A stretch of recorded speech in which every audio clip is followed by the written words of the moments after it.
అలాగే, అలాగే, అలాగే.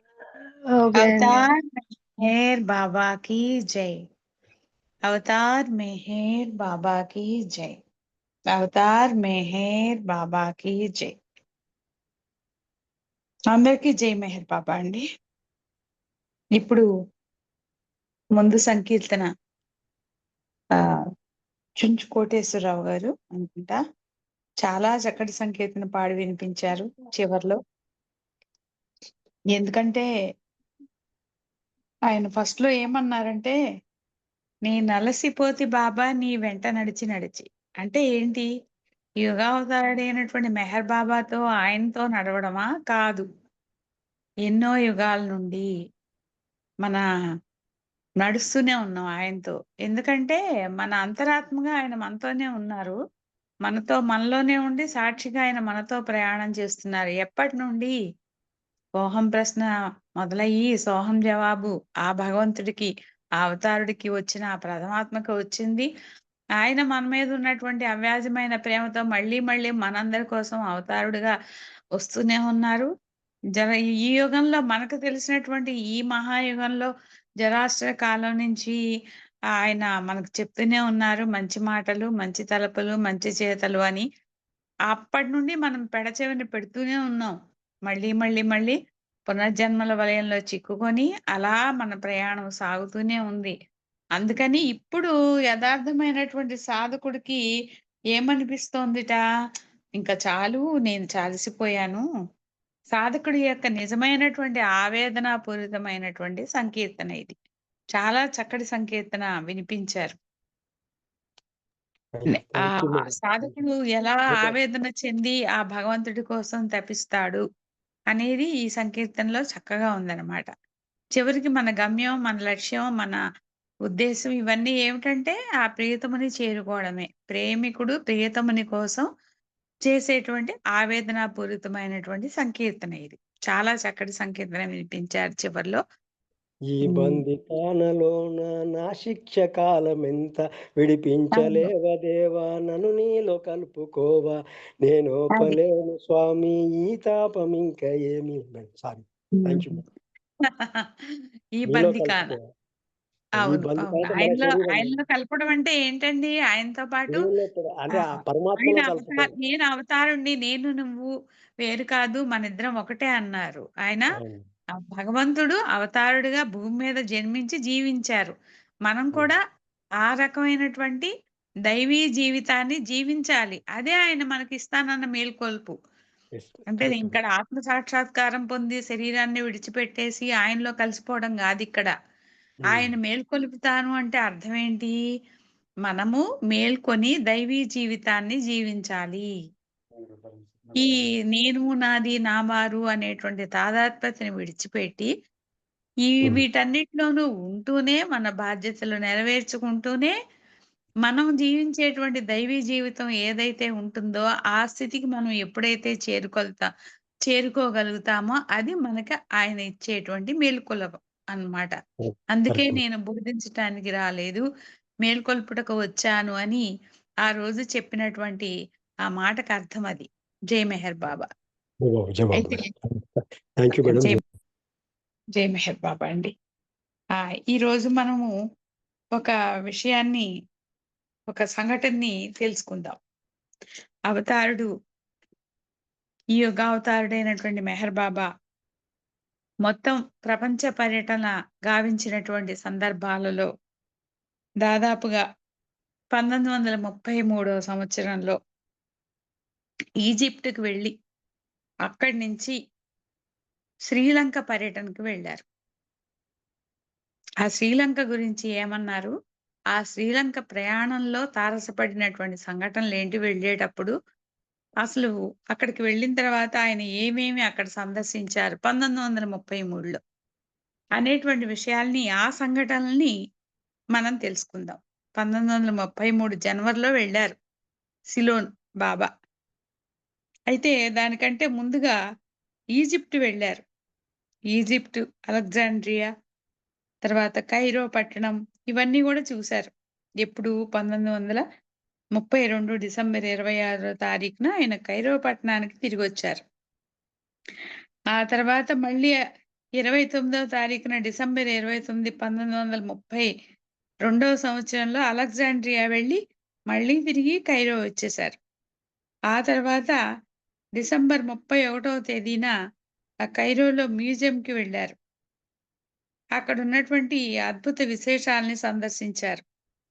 ఆ తర్వాత 1933 సంవత్సరం జనవరి 1వ తారీఖున అక్కడే ఒక పెద్ద పిరమిడ్‌లను చూసొచ్చారు. చాలా అతి పెద్ద పిరమిడ్‌లు. గిజేలో ఉన్నాయవి. స్ఫింక్స్ అనే పెద్ద రాతి శిల్పం, ఇంకా చియోప్స్, చెఫ్రాన్ అనేటువంటి ఈజిప్ట్ అంటే మనకు ముందుగా గుర్తొచ్చేవి పిరమిడ్సే కదా!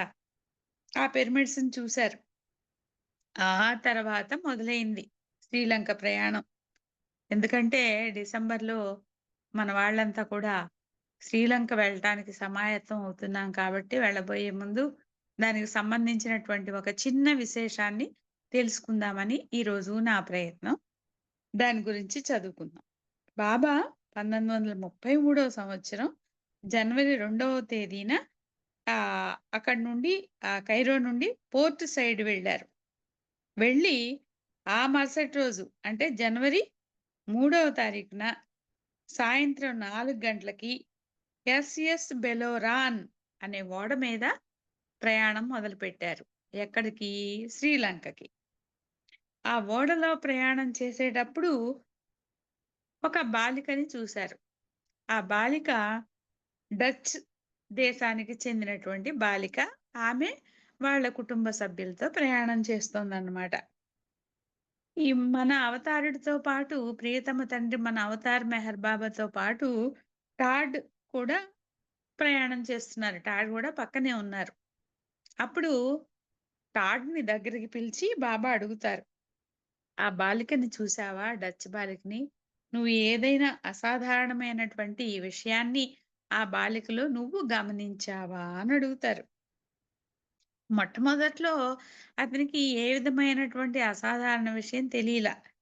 తర్వాత బాగా పరిశీలించాక అతనికి తెలిసిందేంటంటే, ఆ బాలిక కొంచెం చిన్నగా కుంటుతూ నడుస్తోంది అనేది గమనిస్తాడు టాడ్. టాడ్ గారు గమనించి ప్రియతమ తండ్రి మెహర్ ప్రభుకి ఆ విషయాన్ని తెలియజేస్తారు. ఆ!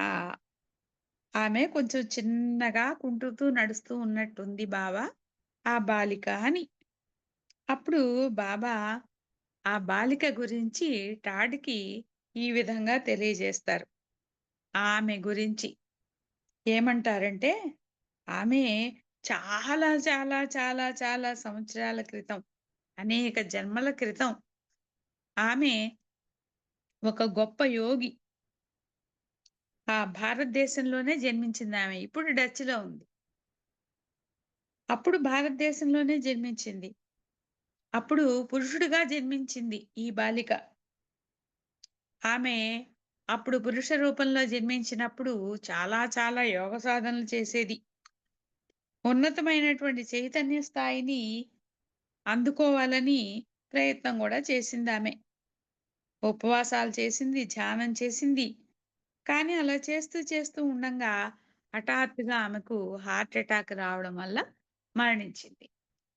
ఆ తర్వాత నుండి అనేక స్త్రీ పురుష జన్మలు పొందుతుందామె. కానీ ఎప్పుడు స్త్రీ పురుష జన్మ పొందినా ఇదిగో ఇలా అవిటితనంతోనే జన్మిస్తోంది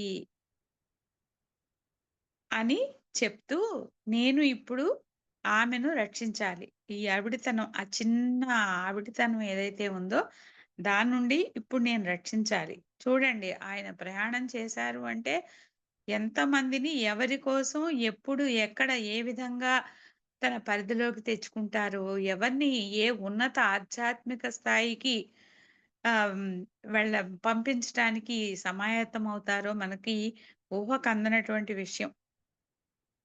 అయితే మరి ఆమె నాకు చేరువ కావాలి. ఆమె ప్రేమని నేను చూరగొనాలి అని చెప్తూ అప్పుడే ఆ ప్రయాణంలోనే ఒకరోజు ప్రయాణం కాదు కదా! ఓడ ప్రయాణం అంటే. ఓడలో ప్రయాణం చేస్తున్నారు. శ్రీలంక వెళ్ళటానికి. ఈ ప్రయాణంలో జరిగినటువంటి సంఘటననమాట ఇది. నెమ్మది నెమ్మదిగా తన వైపుకి ఆకర్షింపచేసుకున్నారు ఆ డచ్ బాలికని. ఎక్కడా గూడా ఆమె పేరు మెన్షన్ చేయలేదు. ఆ పాప పేరు. ఆమె కూడా బాబాకి బాగా దగ్గరగా వచ్చేసేసేసి ఎంతో చనువుగా బాబాతో ఆటలాడుతూ ఎక్కువ రోజులు గడిపింది ఓడ ప్రయాణంలో. ఆ ఓడ ప్రయాణం ముగిసే సమయానికి ఆశ్చర్యకరంగా ఆమె యొక్క ఆరోగ్యంలో చాలా మార్పు కనిపించింది. అది ఆ బాలికని ఆ రకంగా ఆమె యొక్క అవిడితనాన్ని పోగొట్టడమే కాకుండా, ఆమె చేరాలనుకున్నటువంటి ఉన్నతమైనటువంటి ఆధ్యాత్మిక స్థితికి పంపించటానికి దోహదమైంది ఆ ఓడ ప్రయాణం. తర్వాత మరి బాబాతో పాటు ప్రయాణం చేస్తున్న వాళ్ళంతా కూడా ఆహ్, జనవరి 12వ తారీఖున కొలంబో చేరుకున్నారు. అంటే శ్రీలంకకి చేరుకున్నారు. కొలంబో శ్రీలంక రాజధాని. అంటే ఎప్పుడు బయలుదేరారు? జనవరి 3వ తారీఖున సాయంత్రం ఓడ మీద ప్రయాణమైనటువంటి వాళ్ళు జనవరి 12వ తేదీకి కొలంబో చేరుకున్నారు. అక్కడ కొలంబోలో వైట్ హార్స్ హోటల్‌లో 3 రోజులు ఉన్నారట. ఆ తర్వాత జనవరి 15వ తారీఖున ఆ రోజు ఆదివారం అయింది. ఆ శ్రీలంకలో ఉన్నటువంటి ఒక మారుమూల ప్రాంతాలకి వెళ్లారు. అక్కడ విల్లా వలెన్షియా అనేటువంటి ఒక బంగ్లాలో బస చేశారు. అది ఎక్కడుంది అంటే, ఆ బంగ్లా బందర్‌వేల, దియాతలావ అనే 2 పట్టణాలకి మధ్యలో ఒక ఆ 2 పట్టణాలకి మధ్యలో ఒక కొండుంది. ఆ కొండ మీద ఉంది ఆ బంగ్లా. అక్కడున్నటువంటి వాతావరణం ఎలా ఉందిట? చాలా చక్కగా ఉంది. అటు ఎక్కువ వేడి ప్రదేశం కాకుండా, బాగా చలి ప్రదేశము కాకుండా సమశీతోష్ణంగా ఉంది అక్కడ వాతావరణం. చాలా రమణీయంగా ఉంది అక్కడ దృశ్యం. వీళ్ళు బస చేసినటువంటి ఆ బంగ్లా వెనక ఒక నదీ ప్రవాహం ఉంది. అది లోయలోకి దూకుతూ నిరంతరం మరి ఎత్తు మీద నుండి కిందకి ప్రవహించేటువంటి నది అంటే ధ్వని చేస్తూ ఉంటుంది గదా! అలా అది చాలా ఆ దృశ్యం చూపర్లకి చాలా కమనీయంగా, రమణీయంగా ఉందన్నమాట. అలాంటి ప్రదేశంలో బస చేశారు. ఆ సందర్భంలో బాబా కాకాని పిలిచి, అంతకుముందు ఇటలీలో అసిస్సీలో చేసినట్లుగా ఏకాంతవాసం చేసినటువంటి ప్రదేశం ఏదైతే ఉందో, ఆ రకమైనటువంటి ప్రదేశం మళ్ళీ ఇక్కడ ఏకాంతవాసం చేయడానికి వెతకవు అని చెప్పారు కాకాకి. అక్కడ 24 గంటలు ఏకాంతవాసం చేశారు అసిస్సీలో. ఇక్కడ గూడా అలాంటి అనుకూలమైన ప్రదేశాన్ని వెతకమని చెప్తారనమాట. జనవరి 19వ తేదీన కాకాడాట్లు కలిసి ఇద్దరు బందర్‌వేల అనే ఒక చిన్న పట్టణంలో ఒక సందు చివర ఉన్నటువంటి ఒక బుద్ధుని యొక్క దేవాలయాన్ని చూస్తారు. అది చాలా అనువైనటువంటి ప్రదేశంగా వాళ్ళు భావించి బాబాకు చూపిస్తారు. అయితే అక్కడున్నటువంటి బౌద్ధుల దేవాలయంలో ఉన్నటువంటి బౌద్ధాచార్యుడు వాళ్ళని లోపలికి అనుమతించలేదు. వెనక్కి తిరిగి కొన్ని మెట్లు దిగి తర్వాత ఒక బహిరంగ ప్రదేశానికి చేరుకుంటారు. ఆ ప్రదేశానికి కొంచెం దూరంలో ఒక ఇల్లుంది. ఆ ఇంట్లో నుంచి ఒక 100 సంవత్సరాల కంటే కూడా పెద్దాయననమాట. ఒక వృద్ధుడు బయటికి వస్తారు. బాబాని చూసిన వెంటనే గుర్తించినట్లుగా, తెలిసినట్లుగా, ఇంతకు ముందే పరిచయం ఉన్నట్లుగా సైగలతో ఇద్దరు సంభాషణ మొదలుపెడతారు. సంభాషణ చేసుకుంటారు. ఇద్దరు గూడా. ఆ ఆ సందర్భంగా అడుగుతారు. నేను ఇక్కడ ప్రశాంతంగా 24 గంటలు ఏకాంతవాసం చేయాలి. దానికి అనువైన ప్రదేశం కావాలి అని ఆ వృద్ధుడిని అడుగుతారు. ఆ వృద్ధుడికి ఆ విషయం అర్థమవుతుంది.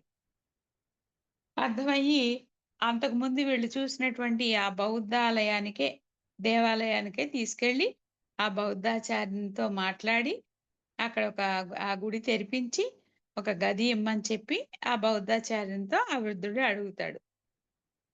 అయితే అతను ఇవ్వడానికి సమాయత్తమవుతున్నటువంటి ఆ సందర్భంలోనే బాబా మనసు మార్చేసుకుంటారు. ఎందుకంటే ఆయన వచ్చిన పని వేరు. ఆ పని అయ్యాక ఇంకా ఏకాంతవాసం బౌద్ధాచార్యునితో గాని, ఆ బౌద్ధ దేవాలయంతో గాని పని లేదాయనకి. మనసు మార్చుకుంటారు వద్దని జెప్పి. అయితే ఆ తర్వాత ఆ వృద్ధుడి గురించి తనతో ఉన్న వారందరికీ తెలియజేస్తారు. ఏమనంటే, "ఆ వృద్ధుడు 4గో భూమికలో ఉన్నాడు. నేను ఈ శ్రీలంక నుంచి రిటర్న్ అయ్యి వెళ్ళేలోగా అతన్ని నేను 5వ భూమికి చేరుస్తాను" అని చెప్తారు. అంటే 4గో భూమికలో జారుడు భూమిక అది. అక్కడ మహిమలు గనక ప్రదర్శించేటప్పుడు దుర్వినియోగం చేస్తే మళ్ళీ శిలా చైతన్యానికి వెళ్ళిపోయేటువంటి పరిస్థితి తారసపడుతుంది. ఈ ఐదవ చైతన్య భూమికి చేర్చారు అంటే ఇంకక్కడ ఇంకా ఇబ్బందుండదు. వెనక్కి జారటం అనేదుండదు. కావాలంటే అక్కడ ఎన్నాళ్ళై ఉండిపోయినా, ఆ తర్వాత 6కెళ్ళొచ్చు, 7కెళ్ళొచ్చు. కానీ, ఈ నాలుగో చైతన్య భూమికలో ఉంటే మాత్రం చాలా ప్రమాదం. ఒక అవతారుడు, సద్గురువు వాళ్ళని ఎప్పుడూ గమనిస్తూ వాళ్ళని తర్వాత వాళ్ళ యొక్క సమయమొచ్చినప్పుడు వాళ్ళని తర్వాత భూమికి చేర్చాల్సినటువంటి స్థితనమాట. ఆ నాలుగో చైతన్య భూమిక.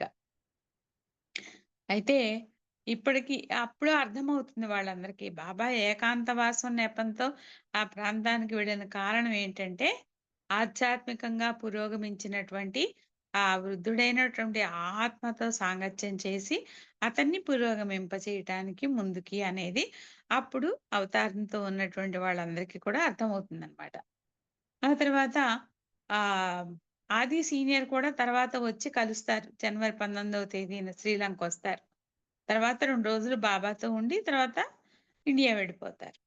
తర్వాత 26వ తేదీన 1933 జనవరి 26వ తేదీన బందర్‌వేల ప్రదేశంలో అక్కడ సిలోన్ అబ్జర్వర్ అనే పత్రిక యొక్క ప్రతినిధిని కలుస్తారు. ఆ ప్రతినిధి అంటే ఏజెంట్ అన్నమాట. Paper agent. పత్రిక. సిలోన్ అబ్జర్వర్ పేపర్ అన్నమాట. ఆ పత్రిక ప్రతినిధి హ్మ్. అవతారుడిని కలిసి ఆహ్, మహాత్మా గాంధీ గురించి, భారతదేశం గురించి, మతం గురించి, బాబా మౌనం ఎందుకు ఉన్నారు అనే దాని గురించి, అమెరికా పర్యటనలు ఎందుకు చేస్తున్నారు అనే దాని గురించి అనేకమైనటువంటి ప్రశ్నలు అడుగుతారు. వాటికి చాలా చక్కగా వివరంగా, క్లుప్తంగా ఆ! చాలా చక్కగా అవతారుడు సమాధానాలిచ్చారు. అదేంటో మనం ఒకసారి చూద్దాం. ఇప్పుడు సమయం లేదు కాబట్టి గబగబా చెప్పేసుకుందాం. గాంధీజీ గురించి అడిగాడు కదా! మహాత్మా గాంధీ గురించి. అతను వెంటనే చెప్తారు. ఆ గాంధీజీ గారు నడిపేటువంటి ఆ ఉద్యమం ఉందే, అది సత్యము, చిత్తశుద్ధి, అహింసల యొక్క సమ్మేళనం. ఆధ్యాత్మిక దృక్పథంతో అద్భుతమే. కానీ రాజకీయ సాధనంగా దానికున్న విలువ గురించి నన్నడగొద్దు. ఎందుకంటే నాకు రాజకీయాలతో పని లేదు అని చెప్పేశారు. ఇంకా అంటరానితనం గురించి చెప్తూ, నేను అస్పృశ్యులను ప్రేమిస్తాను. వాళ్ళంతా నా హృదయానికి చాలా దగ్గరైన వాళ్ళు. ఈ మధ్యనే వాళ్ళ నాయకుడైనటువంటి డాక్టర్ అంబేద్కర్‌ని పిలిచి, అతను ఏం చేయాలో కూడా చెప్పాను అని స్వయంగా అవతారుడు ఆ పత్రికా విలేకరికి తెలియజేస్తారు. హిందూ ఛాందసవాదుల వైఖరి కొంచెం మూర్ఖంగా ఉంది. అయితే నేను ఎవ్వరిని కూడా ఖండించను, ద్వేషించను. అదంతా కూడా వాళ్ళ యొక్క విఘ్నతకే వదిలివేస్తాను అని నిష్కర్షగా చెప్తారు. ఇక మతం గురించి అడిగాడు గదా! నేను ఏ మతానికి చెందను. అయినా ప్రతి మతము నా మతమే. ప్రేమే నా ప్రధాన మార్గం. అనంతుడైన భగవంతుడిని ప్రేమ, నిజాయితీల ద్వారా మాత్రమే పొందగలం. నాకు ఈ క్రతువులు, ఈ కర్మకాండలు ఇవన్నీ వీటన్నిట్లి మీద నాకు నమ్మకం లేదు. అయితే భగవంతుడిని అనుభూతి పొందడానికి ఈ కళలు, శాస్త్రము, ప్రకృతి, సౌందర్యం, జీవితంలో ఉన్నటువంటి అన్ని దశల ద్వారా కూడా భగవంతుడిని అనుభూతి పొందవచ్చు. అదే నా మతం సుమా అంటారు. చూడండి కళలు, శాస్త్రాలు, మన చుట్టూరా ఉన్నటువంటి ప్రకృతి సౌందర్యం వీటి ద్వారా కూడా భగవంతుడిని అనుభూతి పొందొచ్చు. అదే నా మతం. అన్నారు. తర్వాత మౌనం గురించి అడిగారు కదా! స్వయంగా ఇక్కడ బాబా చెప్పినటువంటి ముఖ్యమైన విషయం. నేను ఇప్పటికి 8 సంవత్సరాలు మౌనంగా ఉన్నాను. 25 నుంచి ఉన్నారు గదా! 33. అప్పటికి 8 ఇయర్స్. ఇది దీక్ష కాదు. చాలామంది మన వాళ్ళు అప్పుడప్పుడు పొరబడుతూ దీక్ష, దీక్ష అంటూ ఉంటారు. బాబా మౌనం ఉండడాన్ని. అఖండ మౌనం, ఈశ్వరీయ మౌనం అది. సాక్షాత్తు భగవంతుడు మౌనం ఉండాల్సి వచ్చినటువంటి అవసరం వచ్చిందంటే అది మనలాంటి మౌన దీక్ష కాదు. మౌన వ్రతాలు కాదు. అది అఖండ మౌనం, ఈశ్వరీయ మౌనం అని చెప్తూ ఆధ్యాత్మిక కారణాల వల్ల అతనికి అర్థమయ్యే రీతిలో నేను ఆధ్యాత్మిక కారణాల వల్ల మౌనం అవలంబించాను. తొందరలోనే నా అవతార సంబంధమైనటువంటి బోధలు గూడా మొదలవుతాయి. అయితే ఈ అమెరికా గురించి అడిగారు కదా! వాళ్ళు భౌతిక విషయాల్లో ఎక్కువగా కూరుకుపోయున్నారు. అందువల్ల వాళ్ళు ఎక్కువ బాధపడుతున్నారు. అక్కడ గూడా నేను ఆధ్యాత్మిక పునరుద్ధరణ జరపాలి. అమెరికాలోని భౌతిక శక్తుల్ని ఆధ్యాత్మిక పరంగా ఉన్నత స్థాయికి మరల్చగల గురువు సహాయం కావాలి. అందువల్ల నా అవతార కార్యం అమెరికా నుండే ప్రారంభమైంది. ఈనాటికి కూడా మిర్చిల్ బీచ్ గానీ, ఇంకా కొన్ని కొన్ని మెహర్ మౌంట్ కానీ ఇవన్నీ ఉన్నాయంటే అదంతా అవతారుడు అక్కడ వేసినటువంటి బీజాలన్నమాట.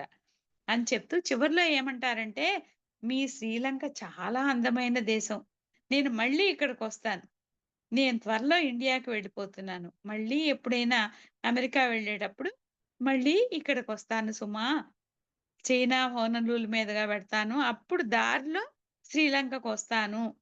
ఇక్కడ బహుశా నేనొక ఆశ్రమాన్ని నెలకొల్పవచ్చేమో" అని డౌట్‌గా చెప్పారు ఆ సందర్భంగా. ఆ తర్వాత జనవరి 27వ తేదీకి కొలంబో తిరిగొచ్చారు. ఏకాంతవాసం, ఉపవాసం చేశారు. 29న జనవరి 29న మరుసటి రోజు అంటే 30 జనవరి 30న ఇండియా బయలుదేరి వెళ్ళిపోయారు. ఎలా మద్రాసు మీదుగా ముంబైకి రైల్లో బయలుదేరి అంటే ముంబై వరకు ఓడ ప్రయాణం చేసుంటారు. అక్కడి నుంచి మొ మ సారీ మద్రాసు వరకు ఓడ ప్రయాణం చేసినట్టున్నారు. అక్కడి నుంచి రైల్లో ముంబైకెళ్లారట. తర్వాత ఫిబ్రవరి 2వ తేదీన ముంబై చేరుకున్నారు. అక్కడి నుంచి 4 రోజుల తర్వాత అంటే ఫిబ్రవరి నెలలోనే నాసిక్ వెళ్లారు. ఇది శ్రీలంక పర్యటన. ఈ రకంగా ముగించుకున్నారు. టైం అయిపోయింది. హారతికి జై మెహర్ బాబా. అవతార్ మెహర్ బాబాకి జై. థాంక్ యూ అండి అందరికి.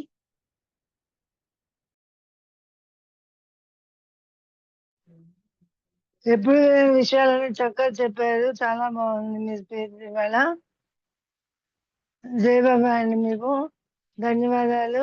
ఆ బాబా ఆశీస్సులు ఎప్పుడు మీ మీద ఉండాలని కోరుకుంటున్నాను. జై బాబా అండి. ఇప్పుడు హారతి